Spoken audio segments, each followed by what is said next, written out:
Daming apartment dito, guys. Apartment Apartment. Yung upahan. Mura lang. Magkano pa dito, pre? 5,000. 5,000 limang taon. Ay, bata. May renewal pa yun. Tapos na. Ayun, ayun ako. Wala na, takpan na. Oh. Cluster number 41.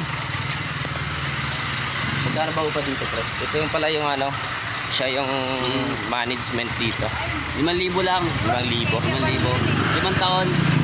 May renewal pa yun. May renewal pa. Oo. Ano pangalan niya, sir? Frank na lang, Frank. Frank? Oo. Okay. Ba't may mga liter C8, mga ganun? Ano ibig sabihin yan, sir? Hindi, para malaman yung kung saan yung unit nyo. Oo, siyempre. Ganun talaga sa apartment. Okay. Kailangan may mga address din. Okay. Tapos, may ano ba to? Merong warranty? Ay, wala. Wala. Walang warranty. Kung ano yung unit mo, ikaw na magpapaganda nun. Kung unang nakuha mo yun. Ay, ganun. Oo. Ayos pala. Pwede ba ipamana yun?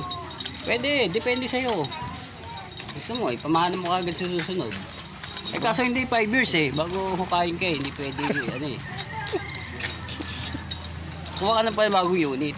Bagong unit, panibago. Bagong unit. Okay. O, sige, magpaalam mo na, sir. Sige. Ano sa masabi mo?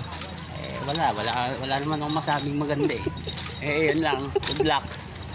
Dito, malawak pa rin dito. Una-una lang talaga Marami pa rito mga units. Yan, dami.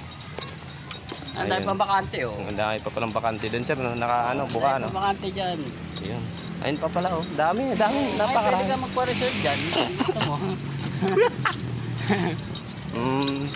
May unit ka na rin dito, sir? Hindi, wala pa. Wala pa. Hindi ako magpa-reserve. Sige. Bye-bye, guys. Bye-bye.